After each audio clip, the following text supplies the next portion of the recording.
The following BLTV program is brought to you by O'Flaherty Law. Please enjoy. Hey everybody, this is Bryan McDonald with another Seize Your Business podcast. And I'm Bryan McDonald from onPurpose Growth. And today I have Rachel Kaberon with me from Arkay Solutions. And today what we're going to be talking about is the pitfalls of an undefined strategy in your business. So first, Rachel, I'll just kick it over to you to do a short little intro before we dive into things. Okay, thanks, Bryan. I believe that if you can't improve whatever you're doing unless you know what you're doing. So my business, Arkay Solutions, which is my name, yep. Arkay, and it's all about creating value for your clients, and that includes me creating value for you, and that means that if I can't save you money, time, or help you spend your resources more wisely, then I'm not doing my job. So business strategy is really about helping you use your resources to the best of your abilities and do more with less. Awesome. Well, thank you for the intro, and it sounds like what we're going to get into today is giving people a better way of thinking around the resource they have called strategy. So before we go any farther, let's define what you mean by strategy. Help everybody understand that. Sure. So there's two things. A lot of small businesses start because they have a transaction. They have a client, or somebody wanted to buy something, or a service, and they don't have a business yet. All they have is a client. Right. Or they have a sale. And they don't have that until they have it repeat itself, then they don't have a business. And even then they don't have a strategy because they don't know what they're trying to do. Yeah, right. I was going to say, what if they just go get more clients, right? Yeah, right. So there are lots of people who proceed because they can do the one thing over and over again, and they think they have a business as a result. Strategy really helps you think much more about what it is you're trying to achieve in a bigger picture way than just getting another sale or getting another client or growing your business. A lot of people think that strategy and growth are synonymous, and they are, but they're not the end of strategy. Okay, so maybe can you explain the not part of that so people understand? Because I'm sure everybody's clear with what they think it is, but help us understand. All right, so I like to always use stories when I explain this to people. Everybody most people are familiar, at least, with the story of Goldilocks. Yeah. And in fact, we're all a little like Goldilocks. Okay. Because in reality, people are innately curious about the world. Yeah. They want to go, see how things work. They want to know what's behind that door. They explore in the world. In fact, our brains are kind of wired to do that. And we have hands and legs and mobility to be able to go off and explore the world. Yep. So Goldilocks finds herself in situations where there's great opportunity in front of her. Okay. And she actually discovers that she's got this great method that is kind of accidental. Okay. She uses the rule of three. Many of us are familiar with this, right? Which is, she walks into the open door at the house of the bears, and what does she see? There's three chairs, and she's tired, so she tries them all out and discovers, this one's too small, this one's too big, this one's just right. Yep. Okay? And in the meantime, she may break a thing or two, and then, she gets a little hungry, so she goes, something smells good. She wanders into the kitchen. She finds, what does she find? The three porridge is, one's too hot, one's too cold. This one's just right. Again, great methodology she has, and the same thing about the beds. But what is Goldilocks really doing? She is walking through the world, right? Yeah. Oh, yeah. Trying lots of new things, finding what works for herself, right? But at the same time, she's creating chaos in her wake. Everywhere she goes, there's chaos left, right? And she takes no responsibility for her actions, and there's no accountability for her actions either. And so as a result, she really has no strategy whatsoever. Now, if you wanted to have a strategy Goldilocks would have to have an intention. She would have to know what she was trying to achieve. Got it. Right? Was she trying to learn something in the process of trying out the chairs? Mm-hmm. Was she trying to learn something about porridge? Was she trying to learn something about beds, the bears, anything? We have no idea. Right, not at all. There's Not at no all. clue whatsoever given in the story. And I think that's true about your strategy as well. You need to know where you're trying to go. You need to have a vision. You need to imagine that any of the activities that you're going to engage in your business is going to deliver something for you. It's going to achieve a result for you. So that if you have that one transaction, you have that one client, that's great. It's a great starting place. But what do you want with that client? What do you want to do for that client, and what do you want the client to be able to in turn do for you? That's where strategy comes in. Got it. And what it sounds like is that's where when people just go get more transactions, they may find that I have transactions and I have a method, yet no intent. Would that be true? Yes. Got Yes. it. So that's a glaring pitfall. Any other pitfalls that you cross when you're out and about that people aren't necessarily seeing? So another one that happens frequently is that people really don't think about how they're going to be getting better at something. Okay. So how do you know you're getting better at anything? Right? The only way you can get better at something is to look at what you did. True. And you need help to do that. You need to have some basic metric or some kind of comparison, some point of comparison. Goldilocks, as we mentioned, she uses this methodology called, the rule of three. Mm-hmm.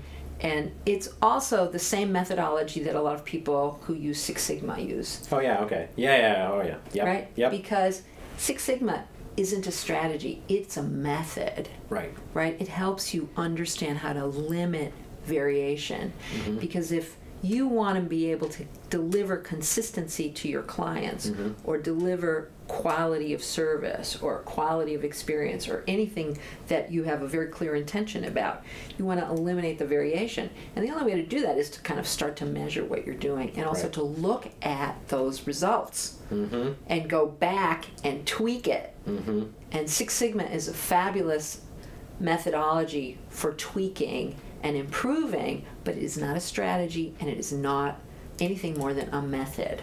Yeah, right. So it sounds like if you haven't, in one area, if you haven't asked your customers, hey, is this a good quality product, or is this something you want about that? Is this something you like about, excuse me, how do I say, is this product something you actually like?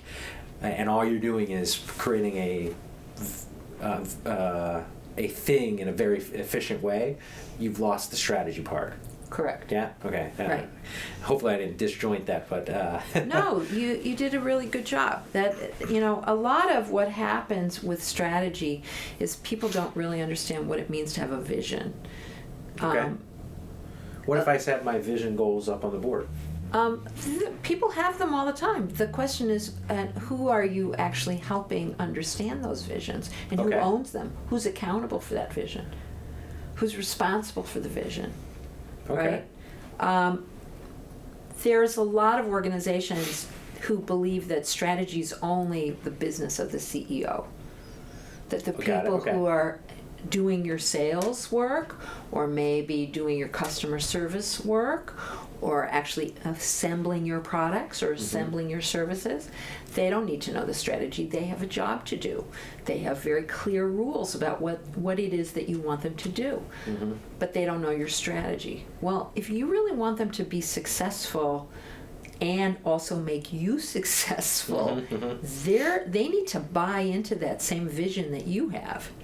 They need to know that it's going to help them grow, and it's going to be good for their own future to be able to follow that vision and agree with that vision, or even help enhance that vision. There's a lot of things that happen in the world. It moves very fast, right? Oh, I got it. And things are changing all the time. Your best intelligence are the people in your business. Yep. because they're the ones who are finding and encountering the problems with whatever it is that you've told them to do. Mm-hmm. And if you don't have the conduit to be able to hear what they're telling you because you've shut them out of your vision, you've just kind of like made your own collapsing house. Well, so you probably have heard what clients or prospects before, like, well, they don't need to know the vision. I know this better than them. What do you say to people that say that? Like, I know their job. I can tell them what to do. Right. Well, that's fine. You can tell them all the time what to do. That doesn't mean they're going to do it really well. Walt Disney is famous for helping people, for saying that if actually it was an expression my mother used to use as well, which is if you're going to bother to do anything, you may as well do it really well. Okay. Well right? said. Yes. So why would you do that? Why would you do that? Well, this is where Walt Disney talks about it as nobody wants to repeat a bad experience. No. Mm-mm. Why are you having to tell your employees what to do all the time? That's a great question. You shouldn't be. Why do they have to be told multiple times what to do? Something isn't good something is bad about the experience on you're right. some side, either from their side or from your side. Right. And it's that disconnect that is where vision comes in. Help people understand what it is you're looking at. What is it that you see that they can't see? Help them see the same thing. So maybe to drive this point home, because I think there's a lot of value in it, and I trust the viewers and the listeners do. Is there an example you can give us that walks through how maybe a slight transformation of a company that wasn't sharing their vision and now actually does all the way, down the line, or just made an impact communicating that? Well, I can't think of a small business. Well, actually, I can think of a great small business. It's it's a great small business that I didn't know anything about. I read books like everybody else. Yeah. And this book was reminded me of a story of a small fast food company in northeastern Tennessee. Okay. They're called Pals. Okay. So around here, we've seen lots of fast food companies, right? Yeah. A&W used to be here. Yep. Maybe some of you remember Dog and Suds, Mm-hmm, right? Mm-hmm. Or McDonald's, the most famous of them all, right? And McDonald's has fabulous methodology, fabulous systems, and their average, amount of money that they make per square foot is, top of the line, right? Yeah. Yep. Lots of people find their processes, worth emulating, which is why they go to Hamburger University to study what McDonald's does. Well, Pals, this little nothing company, they only have 26 stores. Okay. That's it. But they have a business institute. They won what is called the Baldrige Award, which is the quality award that the U.S. government offers. Very few companies in America have won the Baldrige Award. Wow. Cadillac won the Baldrige Award. Oh my gosh. And General Motors, did a lot to make that happen.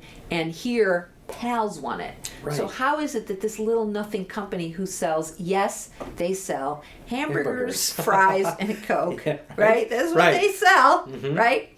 And the way they do it is that they use a very completely different model that most businesses would find just ridiculous. Okay. And that has to do with the fact that not only do they share the vision of quality and excellence in everything that they do, but they also make sure that when you get hired by Pals, you have to have an attitude about learning.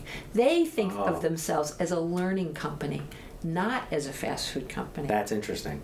That's really interesting. So they believe in developing their people. They believe that everything that they have to do is about a teachable moment, and that means everybody in their organization is teaching every day. Yeah. Every day.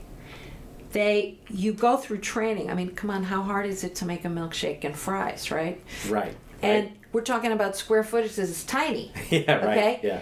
They're famous for what they call sudden service. They're so fast. Oh no, okay. I like that sudden service. Really? Look it up. It's worth. I'm definitely gonna do It's that. worth finding out about them. And part of why I find them most astonishing is that they don't just expect that you get it. You go through training, and everybody goes through training. Everybody learns something, and they think they got it, right? Well, we all fall out of, we don't use the same skill every day. Right. And so we forget how to do some things, right? Or something else has changed. So Excel has updated their software, and now that old way we used to do it doesn't work anymore. Mm-hmm. So PALS is constantly giving people quizzes. And everybody knows this. Everybody who comes to work at PALS knows that they're going to get quizzed on their ability to do their job. So their competence is tested every day. They're also expected to be able to train every day and teach others every day, because it's all about continuing that growth. So the vision isn't so much about what a beautiful hamburger looks like. It's about we're constantly growing and learning every day. It sounds like their vision is who we are. Here's who we are, and let's be more of that every single day and learn that.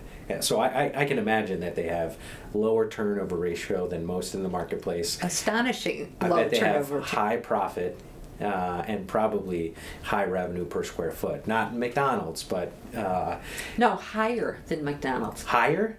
About 3 times as high. Wow, that says a lot. When the you don't have, that says a lot. A couple things. You don't have to be like the player in the market, nor do you have to be as big as that guy to have more revenue per square foot.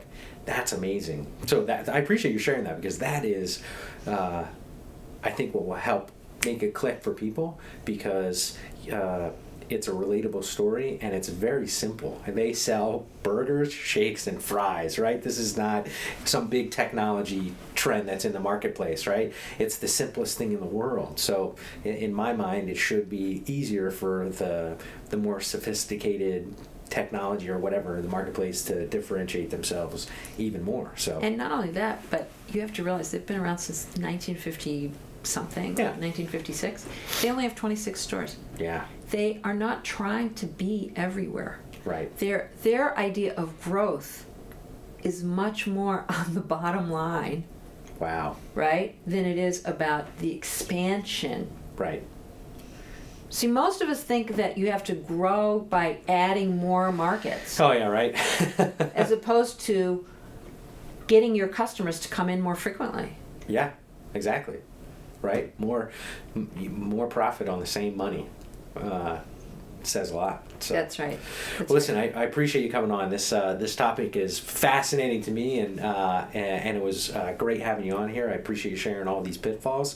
And for everybody who is watching or listening, Rachel's information will be shared, her website and how to contact her. So if these topics are as interesting to you as they are to me, please reach out to her, because she has a lot to share with everybody, and you can learn a lot. So Rachel, thanks for coming on. Well, I appreciate thanks, Bryan. It was a Thank you. pleasure. Appreciate it. Take care. Bye-bye.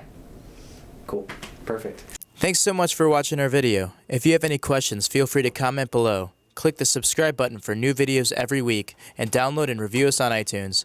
Visit learn-about-law.com for other legal-related articles and videos. Visit our business podcast and video blog, seizeyourbusiness.com, and visit Making Real Estate Fun for real estate videos and podcasts. Call us at 630-324-6666 for a free consultation.